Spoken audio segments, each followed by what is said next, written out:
looking good.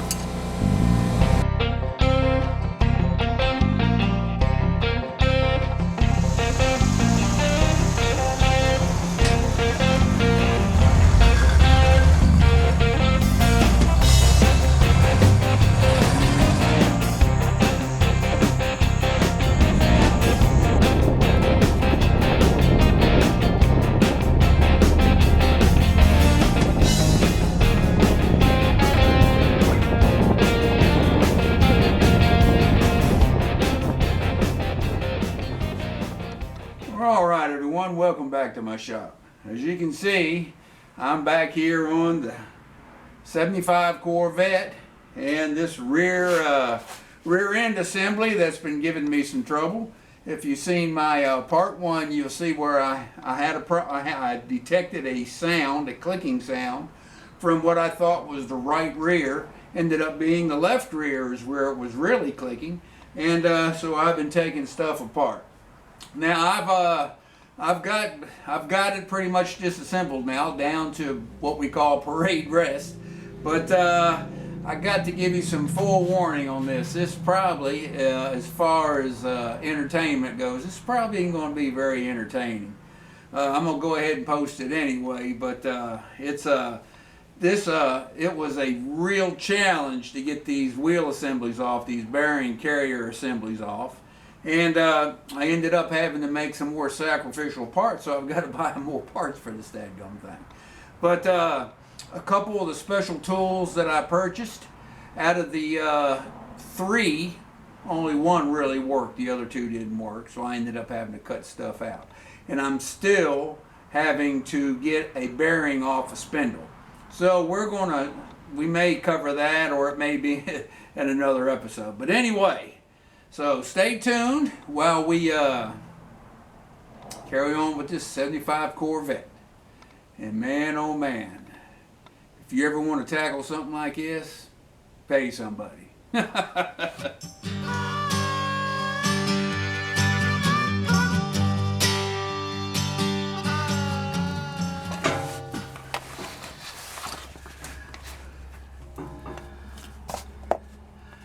Here's that knocker tool.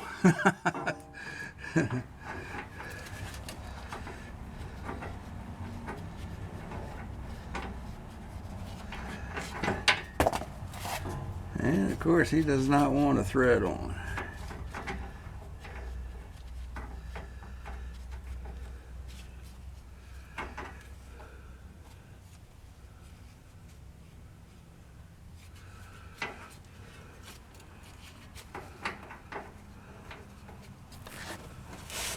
Alright, now we're going to try our tool again. This tool,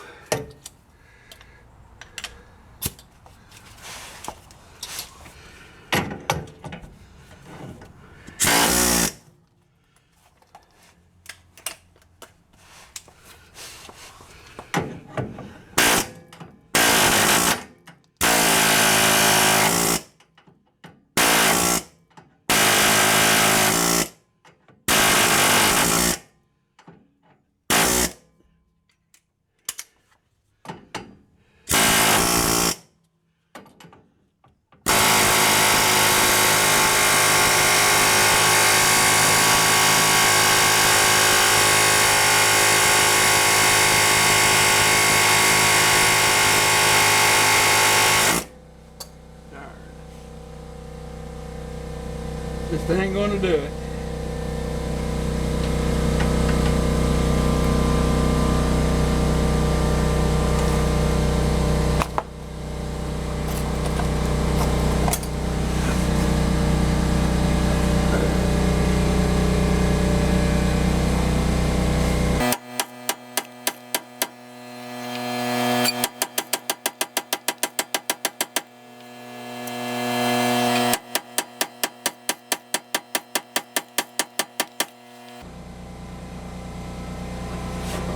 That ain't looking good.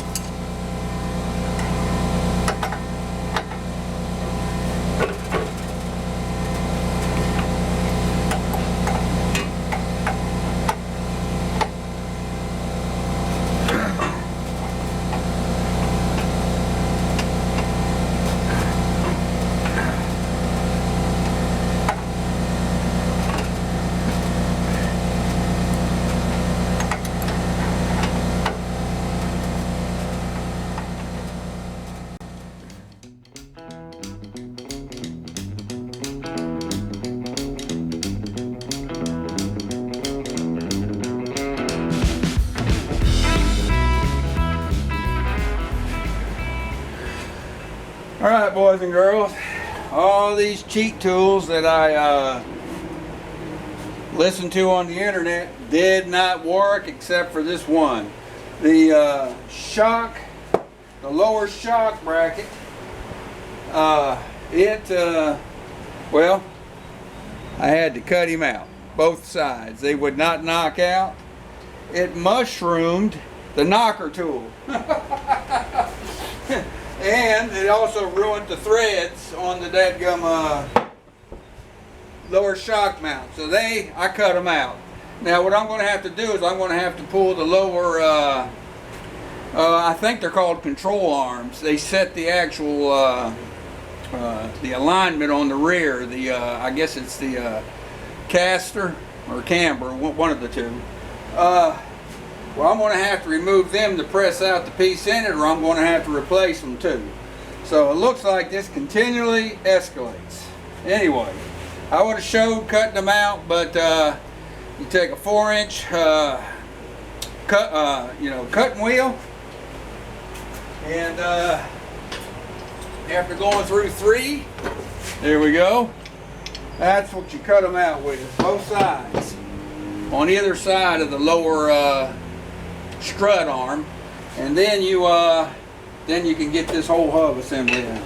All right, this knocker did work on the other one, so the key is you got to run him all the way up, and it's well, I don't have to secure him in the vise because he's going down on the ground. But to keep from ruining the threads, you got to run him all the way up and tighten him down. All right.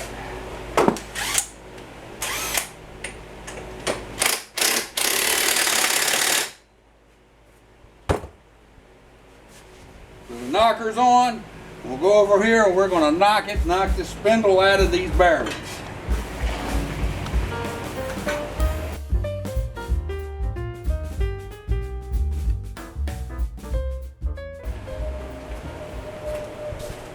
So like I said, that's the only tool like that worked.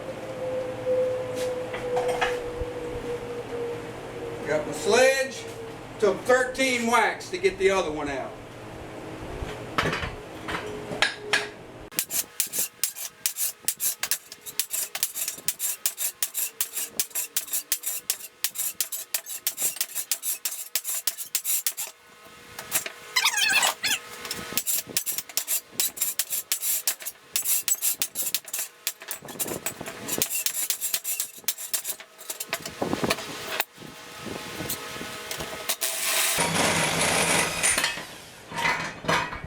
There.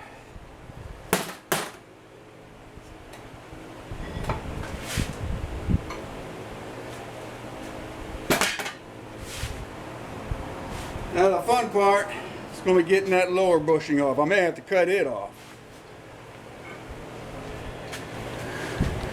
All right, I knocked out the other race. I'm going to knock this one out now. See, there's 2 slots down there. Okay, let's turn the light on. There we go. All right. And you can get the tool in there to punch it out. All right, there we go.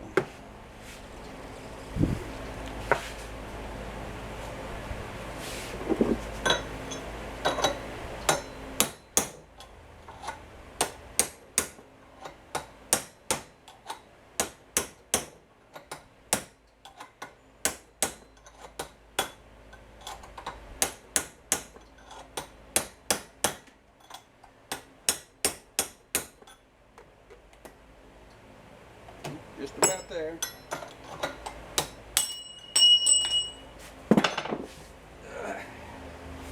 And here's that race. That goes to the bearing that I've got to figure out how to get off the spindle. So anyway,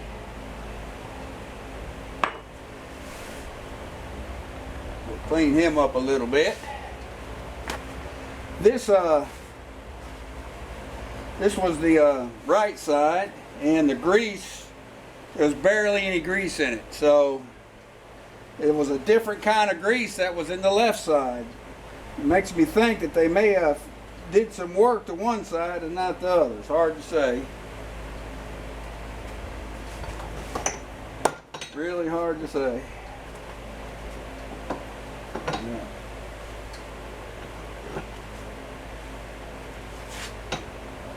I need him to fall and break.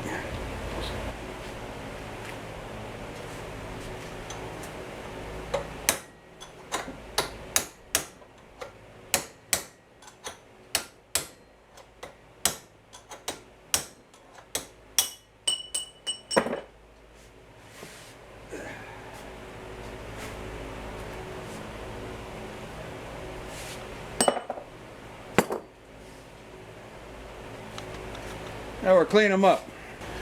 Alright, in cleaning up all the parts, I really couldn't tell that the bearings felt that bad. They are rough, but not that rough, but they had a lot of play inside the spindle. Now this is on the left side. Look at that. That's the spacer, and that's the shim, a broken shim. Never did find, so that looks like about like that.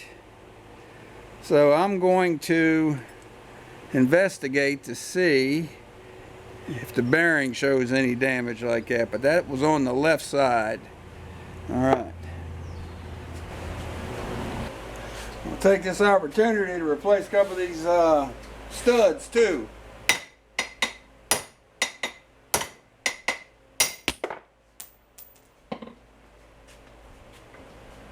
Cool.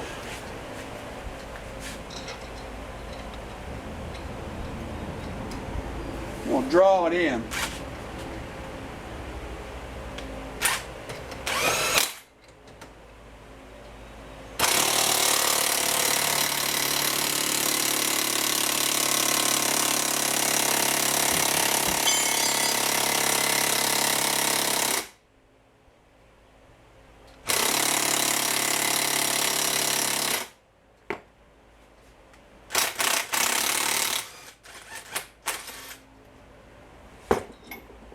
There you go.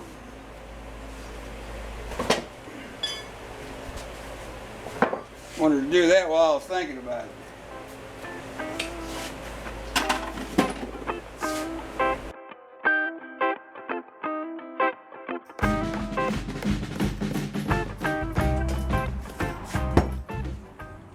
What you want to do is push your grease seal all the way down. And may have to take these bolts out.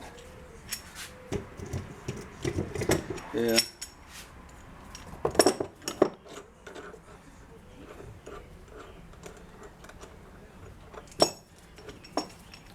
Cheap Harbor Freight kit I got. I'll show you it here at the end. But you can see there's lips there. You want to get the lips on the base of the bearing and not the grease seal. Alright, so we're above the grease seal.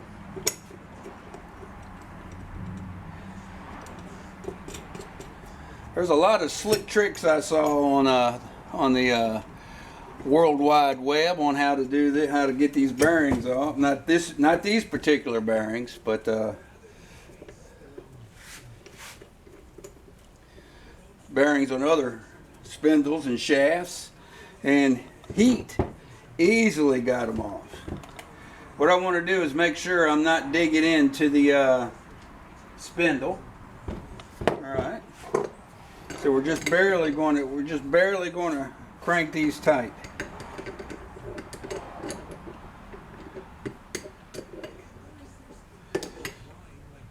Because I don't want to get into the spindle. All right.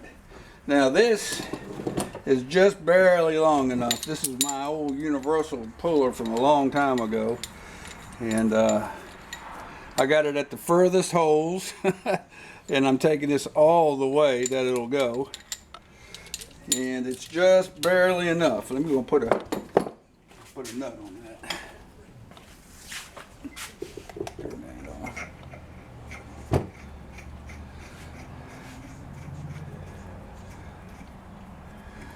I want the top of the castle nut equal to that. All right.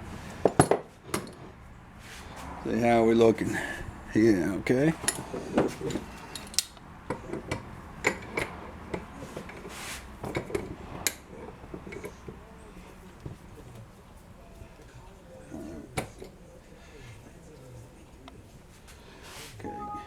Get him started good.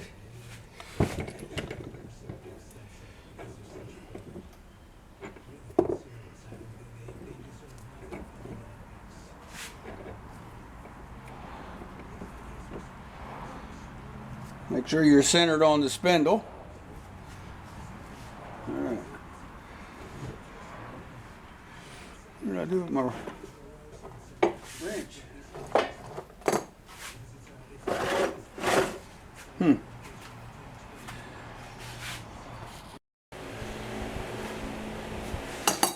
Alright, I just want to show I've been soaking it with PB Blaster, both of them, down around here.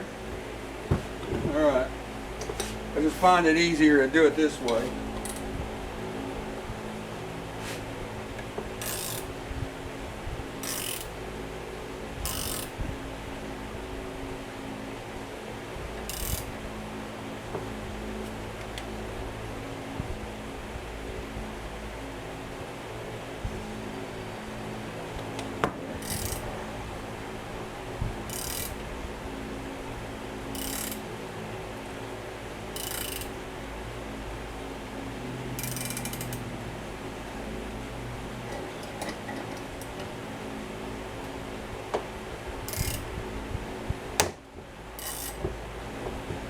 I think I broke it loose.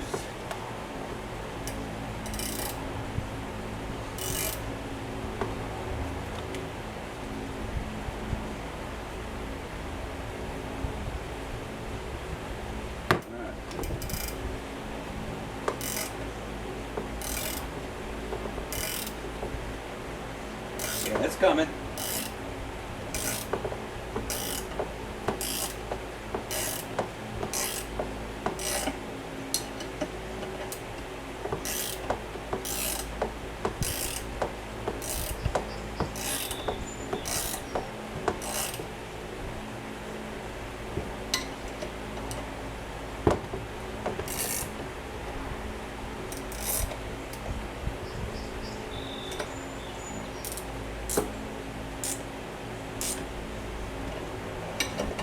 Making sure we don't get off center on this on the threaded part of the axle here.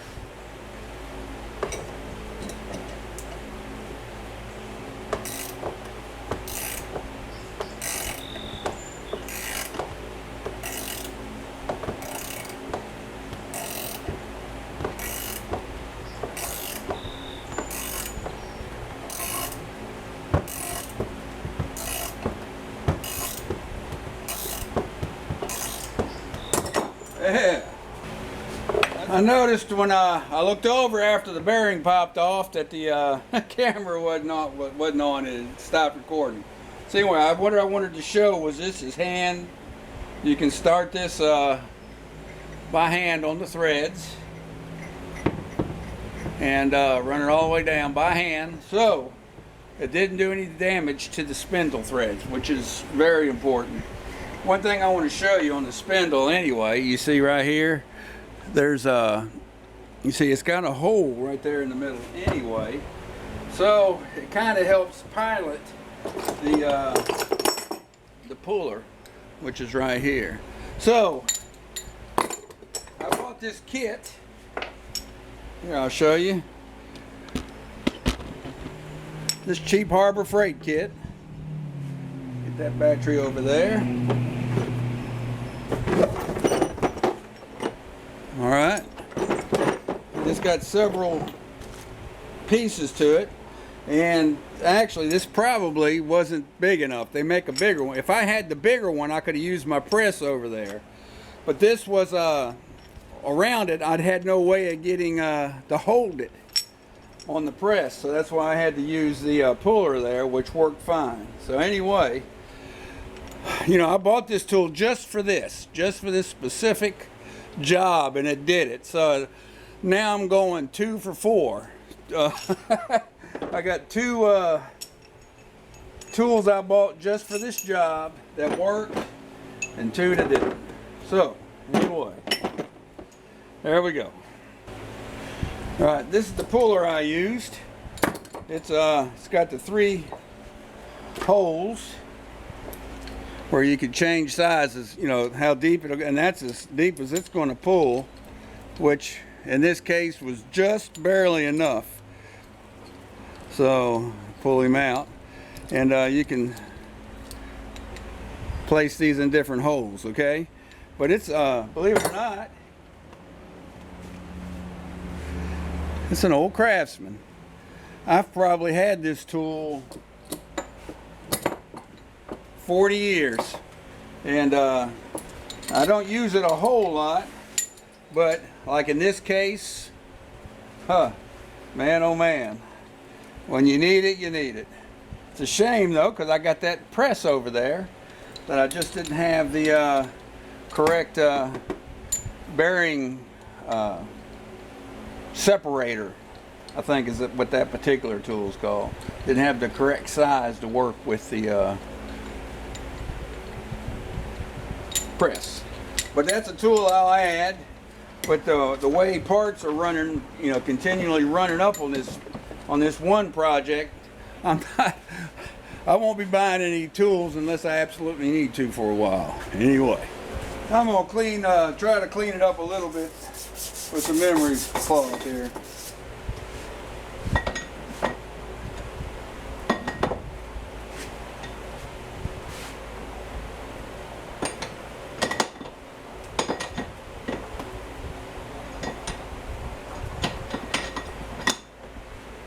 Really need to get a bigger vise.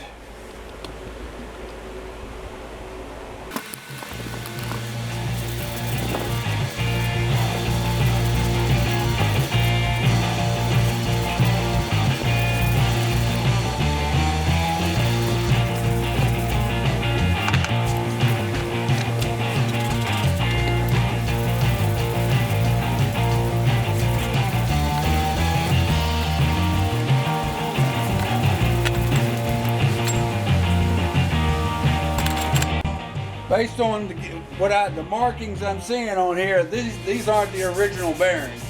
You can tell somebody's been in on here.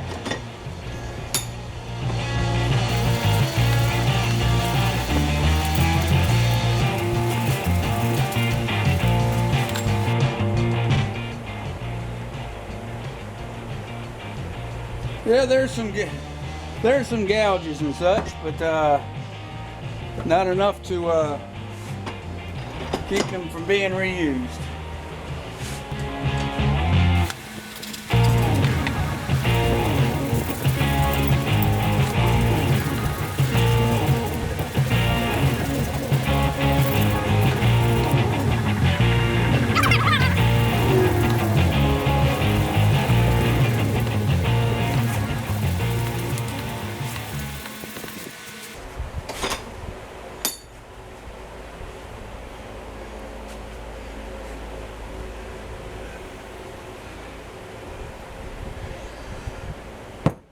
They're serviceable.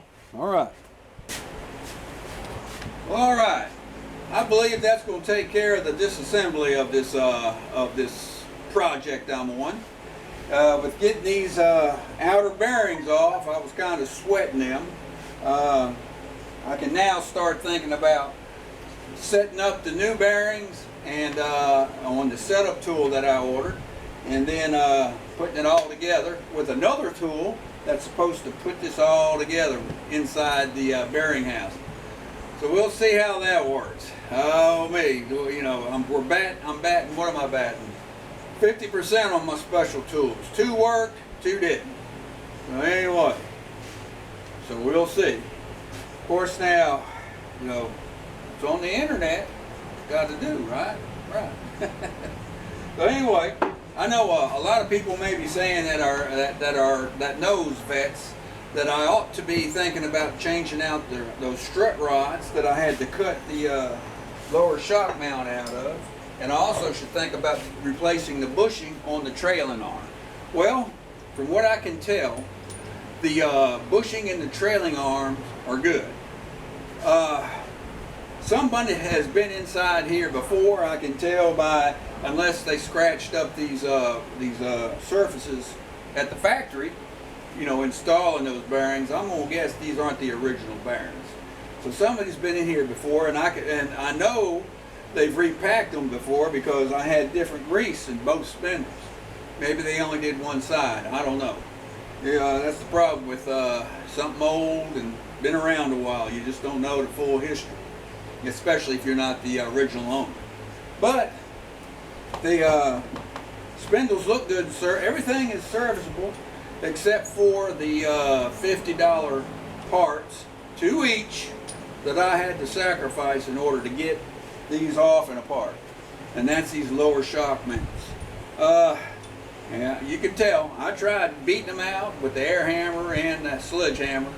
No go for me. They showed on the internet that it was done, that some people could do it, but they could, I couldn't. So I cut the sucker out. Anyway, and by cutting it out, I was careful not to damage the strut arm bushing and sleeve that goes inside the bushing. I only cut the actual mounts so I can reuse it. And so that's what I'm going to do. And so I'm not replacing it, and I'm not going to do anything with the trailing arm at this particular time. Maybe one day in the future, if I keep this thing, who knows what I'll end up doing. But I could do a total rebuild. But right now, I'm only going to repair and replace what needs it now. Or you know, like in the case of the parking brakes that weren't there. I'll probably never use the parking brakes, but I'm going to put parking brakes in it anyway because they weren't even there. But if I do keep it, I'll probably end up doing a lot more to it. And cosmetics is really a big thing I want to get into. But I also want it mechanically sound because my vehicles are cruisers. That's what I enjoy driving them probably more than I enjoy working on them. I definitely enjoy driving this thing a lot more than doing real bearings on it. So anyway, so let's see. Everything's kind of cleaned up. I'm not going to refinish them like you know, give a coat of Pour 15 or anything like that on it. I'm just going to get the rust off of them, clean them up, and put them back together just how the factory provided them originally in the first place. It's like I say, if I keep it, and if I want to keep this thing, who knows? I may even do a frame off. You never know. But right now, I'm only fixing what's broke and what looks like it's going to fail. And right now, the lower strut arm don't look like it's going to fail, and neither does the trailing arm. So I'm leaving them alone. We're going to start setting these bearings and all back up and get them back in stock. So anyway, I want to touch about these bearings in this these rear wheel bearings. That's a mouthful. They're exact same thing, Timken type bearings that goes in the front that generally you repack like every 20 to 30,000 miles. Boys and girls, these are not easily repacked. Matter of fact, the only way to repack these is to totally take it apart like I've done here. And that's not something you're going to want to do as a scheduled maintenance. So, my feeling on this is, my odometer shows 57,000 miles. The way the engine, drivetrain, the underneath, the general condition of the car kind of leads me to believe that may be fairly accurate. It's definitely not, there's no smoke at all. It doesn't smoke, no sounds at all. It just runs too good. And I run into some original stuff still on this. So it may be right. But these bearings, you can see when I was troubleshooting, were definitely shot at 57,000 miles. So if you're a Vet owner, a C2, a C3, I guess a C4, I don't know if they're the same. My knowledge is limited to C3s, this particular C3, but I notice when I'm getting parts it says C2 and C3, so I'm saying C2. But anyway, you're going to probably run across having to do these rear wheel bearings. In other words, you pack them real good when you put them together, and then you run them till they go bad, and you start hearing them. And then because you pull, I don't think you can salvage this rear bearing when you press it off. I mean, you're going to damage it pulling it off, so you're going to replace them anyway. So 50, 60,000 miles, you might as well think about that. And they say the trailing arm, from what I can tell, it looks good up in there. So I'm not going to be concerned with that. But these bearings, that clicking sound, and like I showed on this, I believe a piece got busted off this. This is on the left side that was clicking, okay? I never found the piece, but that would explain that clicking sound I was hearing. And I'm going to attribute that to somebody that put these back together, I guess, when they went in maybe that side, because the left side had the better grease in it. That they probably replaced just that bearing and just repacked it with good grease, but putting it together they damaged it. That's just a guess. I don't know. Never know. But anyway, I think that'll conclude this. Our next chapter, and this will be how to set up the bearings and the clearances. And I've got a setup tool that I ordered that came with the bearing kit, and we'll do that because some people will use a spindle to set up their free play, their bearing clearances. But I mean, you got to press them off and on. You know, that's a whole lot of extra work for, you know. It makes that tool, even though it's, you know, a one-time purchase, and it's a specialty tool, makes it valuable in that you don't ruin bearings trying to get them off and on a spindle in any way, because they're a slip fit on the tool. Anyway, I hate to get off on that, but anyway, we'll cover that when we get into that. So, all that said, I'm so happy to be getting that. That's the whole job. I sweated that bearing right there the most. Got him there. So, hope everything's going good with you and yours. Everything's going good here. Can't complain. Although I have complained a little bit, haven't I? But I think that goes hand in hand with being a bed owner. So, have a good one. Take care of the business. And I hope to see you around on the next one. See you.